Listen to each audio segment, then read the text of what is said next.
Selamat siang dan salam sejahtera bagi kita semua. Terima kasih teman-teman media yang saya hormati, yang saya cintai, yang saya banggakan, yang senantiasa mengawal kasus Loli ini.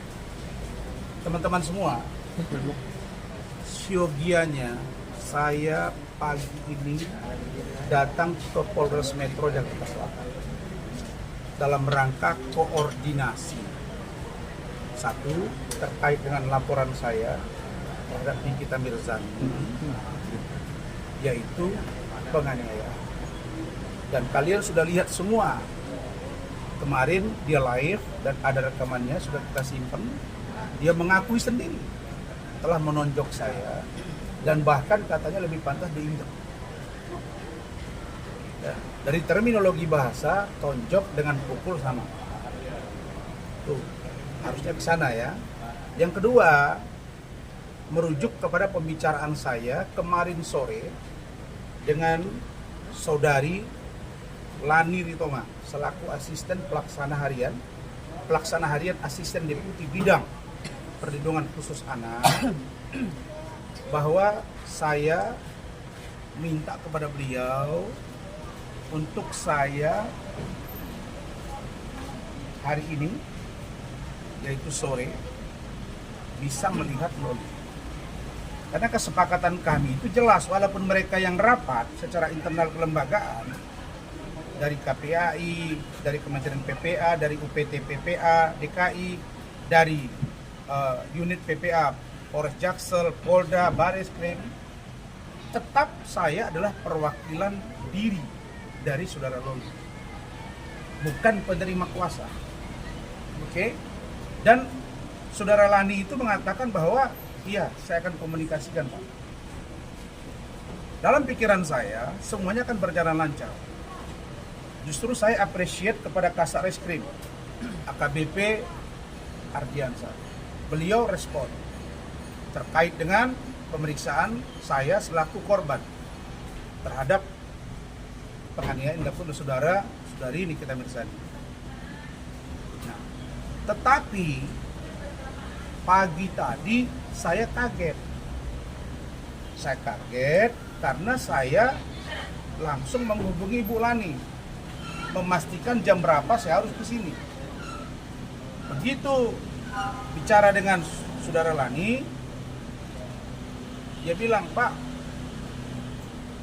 sebaiknya nggak usah Bapak lihat dulu." Kenapa? Saya ini kan bukan orang bodoh, bersama dengan istri dan tim kemarin datang sini.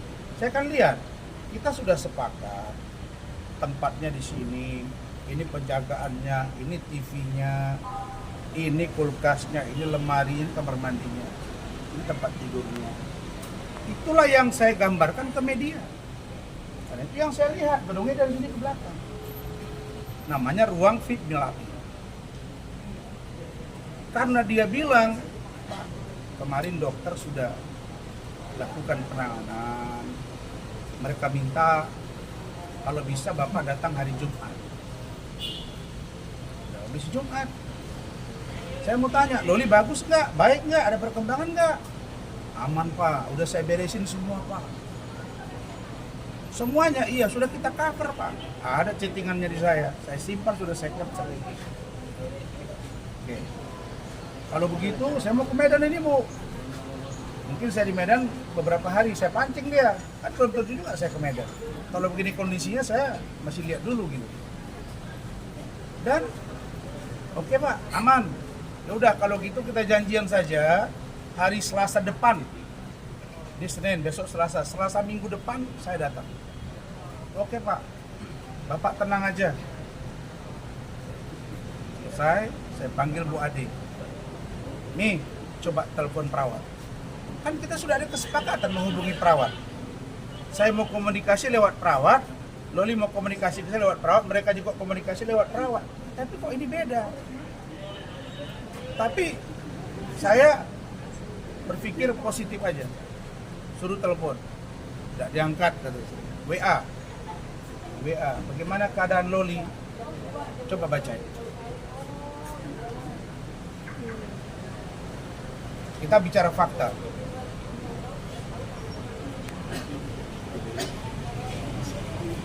Kan kemarin kita waktu ngantar Loli kan info kalau kayak apa mau kontak dengan perawat di sini kan.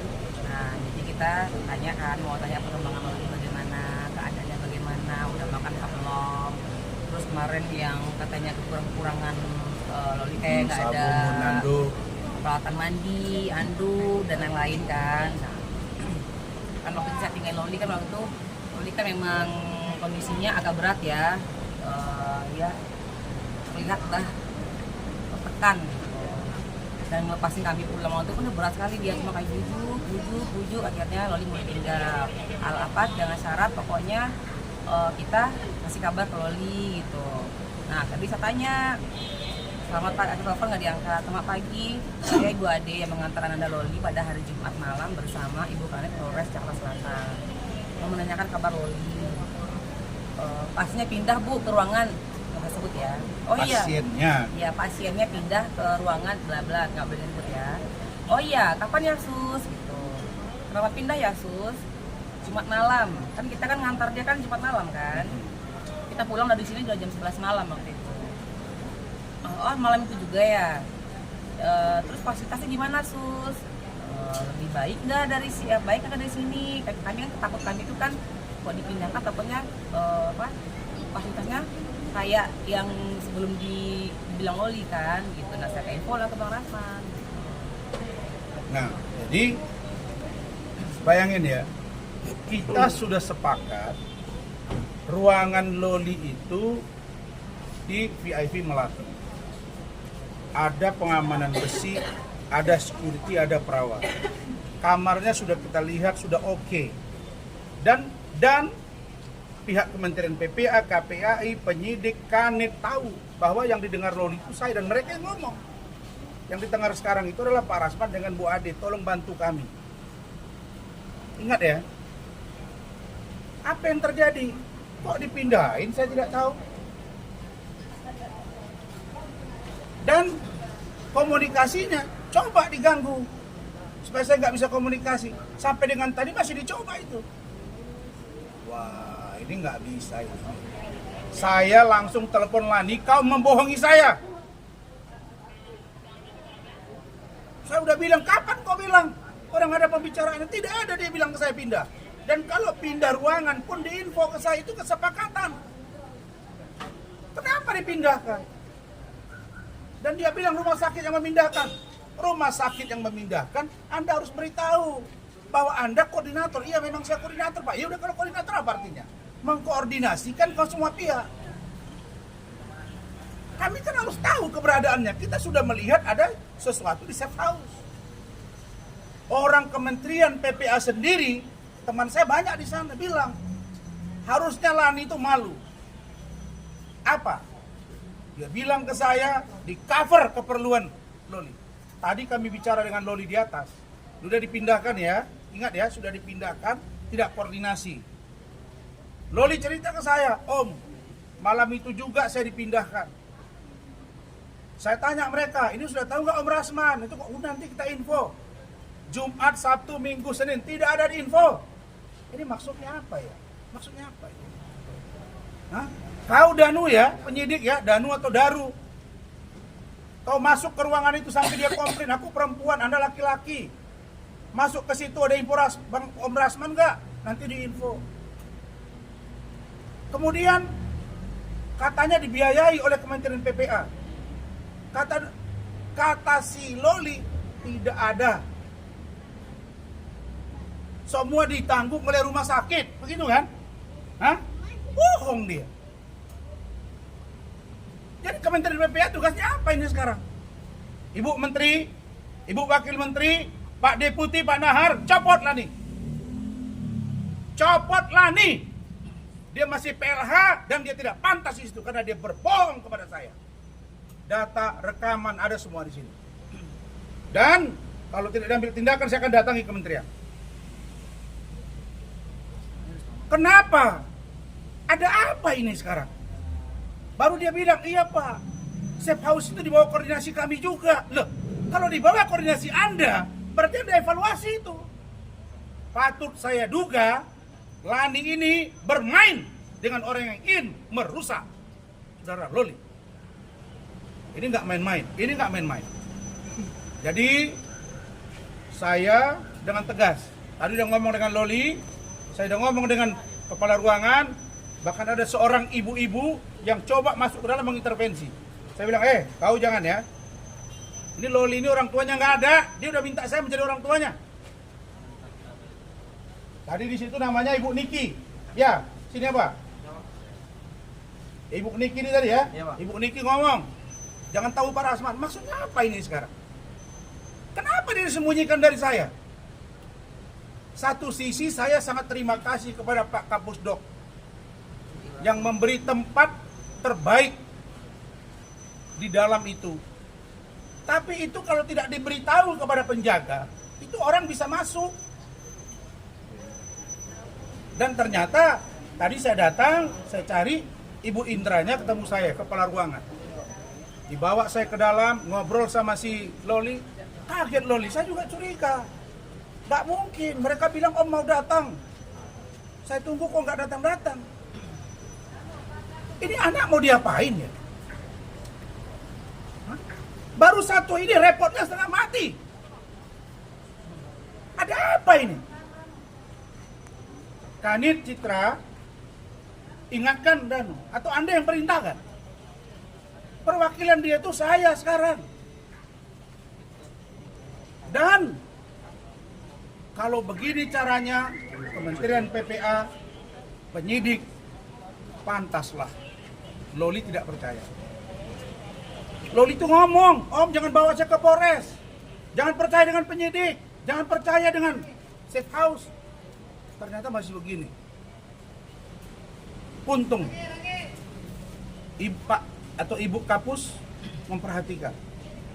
Karena itu tadi saya udah bicara dengan Loli. Loli udah bilang, Om kalau tidak ada Om lain kali saya nggak mau dipindahin lagi dan saya akan bereaksi kalau saya dipaksa. Dan saya kira ada apa dengan Kementerian PPA? Saya telepon KPAI nggak ngangkat Ibu Ai. Kalian sudah ngomong ke saya. Begitu juga dengan unit PPA.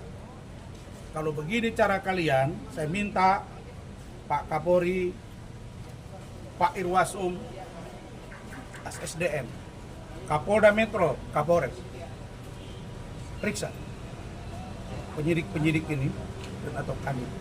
Kalau mereka ada bermain-main di kasus ini, periksa secara etik. Saya ternyata kelihatannya harus tiap hari day to day memantau anak ini, begitu ya. Dan kita cek tadi perkembangan dia di dalam. Dia bilang, Om, tolong jaga saya. Saya tidak percaya dengan siapapun sekarang. Saya nggak punya orang tua dan dia udah tegas. Sekarang persoalannya dia ada di sana. Saya sudah bilang biarkan dia di situ dan kalau ada perubahan info ke saya dan orang-orang ini saya minta ditindak. Begitu. Terima kasih. Abangku, sejauh ini Lola di dalam sendiri aman, merasa nyaman nggak sih Bang? Di tempat yang baru ini. Tempat yang baru. Kalau itu saya harus ngomong jujur ya, lebih nyaman. Kebanding dengan safe house ya. Banding dengan safe house ya. Tapi yang dia tidak nyaman, bisa-bisanya penyidik laki-laki masuk ke dalam sendiri. Dia juga tahu, dan dia sudah tegur Danu, tapi masuk juga. Kami udah sepakat kalau mereka mau masuk, info ke kita datang, Kemen PPA datang. Saya mau datang, ada Kemen PPA, ada penyidik. Begitu juga kami sebaliknya, nggak bisa. Kita udah apa ini? Kenapa kok ada tersendiri-sendiri? Dan saya curiga ada apa ini? Kok orang ini mau menyembunyikan dan tidak mengerti penderitaan dari Loli? Apa ini? Ada apa ini? Itu. Satu lagi bikin saya geli, bertanya-tanya ya, buat Polres Jaksel ya, tentang laporannya si Nikmir yang menuduhkan kita menculik si Loli ini gitu loh. Kok diterima gitu loh Polres Jaksel? Ada apa gitu loh? Sementara kita tuh udah bawa anaknya ke kantor polisi dan semua tahu gitu loh. Ini ada apa sih gitu? Siapa sih seorang Nikmir gitu loh? Pak Kapolri, tolonglah benahin ini Pak Kapolri. Ada apa ini? Di dalam kantor polisi, kita bisa digebukin sama Nikmir. Iya. Dan dia sudah ngaku. Dia mengaku, dalam kata polisi loh. Bagaimana ini? Ada apa ini? Kenapa nggak bertindak cepat ini? Polres Jaksel ya. Kenapa LP orang digebuki di kantor polisi nampak, lalu kemudian ada bilang penculikan, kita bawa kantor polisi diterima LP-nya? Ada apa ini dengan SPKT? Pak Kapolri, Pak Kapolda, Pak Kapolres cek itu. Saya ini Ini sangat pendukung membingungkan setia Polri untuk penegakan hukum. Kita menyelamatkan anaknya. Menyelamatkan. Kita dianiaya di kantor polisi. Gimana itu menurut kalian kira-kira? Kita akan lihat proses jalan hukum atau tidak. Biarkan pengacara saya. Jadi besok saya jam 10 di Polres untuk diperiksa sebagai korban sekaligus pelapor dan juga memeriksa saksi saya terkait laporan saat ini kita bersani. Ada pengakuan, kalau tidak diproses berarti ini ada hukum rimba. Kedua, saya minta Saudara Habibur Rahman, Ketua Komisi 3 DPR RI. Ini ada seorang pengacara, kita berteman, Anda kenal saya kenal Anda. Saya dipukuli, kalau nggak ada respon saya akan ke DPR. Ini anak di bawah umur, dibeginikan. Jangan kasus yang lain, Anda koreksi, Anda panggil. Tolong panggil juga kami, supaya kita nanti memberikan keterangan. Komisi 3 DPR RI Habibur Rahman, tolong dilihat ini ya. Ada kemarin wakil ketua atau pimpinan juga di sana, kelihatannya ada membuat di postingan apa ini, tanya aja saya. Ya, tanya aja saya. Saya mengerti tugas-tugas DPR RI ya. Begitu ya. Faktanya Pak, lihat faktanya. Oke, apalagi? Bang, di ruangan itu tercover CCTV nggak bang, di ruangan kejadian penganiayaan itu bang? Yang mana? Yang di Polres. Yang ketika Ada CCTV di situ kan? Iya pasti Ada CCTV, ada juga saksi. Loli juga siap bersaksi. Artinya Dan dia udah ngaku. Saya tonjol ada. Nggak ada lagi itu. Kalau itu dia harus masuk. Kalau nggak Dia masuk, membanggakan dirinya. berarti Gue masih tidur berarti nih. besok Gitu. saya bisa pukul orang di kantor, Di polisi lagi. loh. Di mana harga diri Saya polisi? nggak mau aja keras. Tapi kalau udah begini ya sudah, kita nggak, saya lihat aja. Nanti besok gimana kita lihat ya. Bang, kemarin kan wawancara juga buktinya abang sedang posisi berdarah ya bang Ya, ya? memang berdarah. Tapi- ini masih bekasnya nih. Tapi di sisi Saya lain, dikasih obat. tapi di sisi lain abang malah dilaporkan pengeroyokan bang Nah, sama yang aneh, kakak. kalau saya mengeroyok dia habis dia. Dia yang itu datang bawa ini orang udah. Ambon, 2 mobil. Dengarin. Dia datang. Saya di situ, dia yang datang. Dia Kalau bawa mengeroyok pasukan. kita yang datang. Dia bawa pasukan. Saya mengeroyok pakai apa? Kami cuma berdua. Saya bawa istri, saya bawa ajudan 1, saya bawa sopir, bawa sama saya bawa siapa? 2 perempuan, saya bawa anak saya kecil.